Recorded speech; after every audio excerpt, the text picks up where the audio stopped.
Okay, this is question 1 from the February 26 subnetting questions.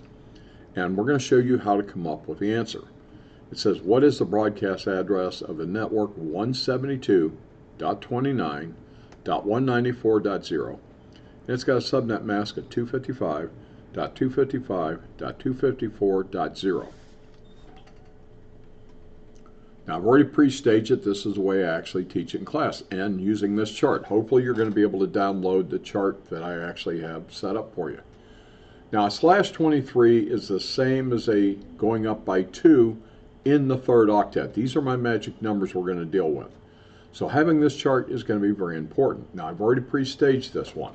So we're going to go up by 2 in the third octet. Well, we already know what the first one is. We already know what the network ID is because they gave it to us. 172.29.194.0. So basically what you're going to do is you're going to add 2 to the third octet, which is going to make it 172.29.196.0. Now what I typically have always done, I kind of made this up. This is like the goalpost. I know 194.0 is the network ID. So I'm going to put that inside here. What I'm working with here are network IDs. They're always even.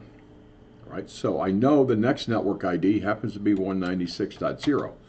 I can't use anything lower than this. I can't use anything outside this. So I can't use 196.0. I have to use one number less than it to come up with a broadcast. So what is it we're looking for? We're looking for the broadcast address. All right.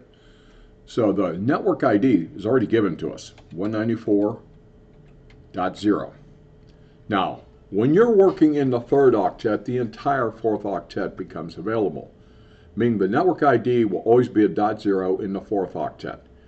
The first usable will always be a .1 in the fourth octet. The last usable will always be a .254 in the fourth octet, and the broadcast will always be a .255 in the fourth octet. Only when you're using a CIDR notation or a subnetting mask that is working in the third octet or less.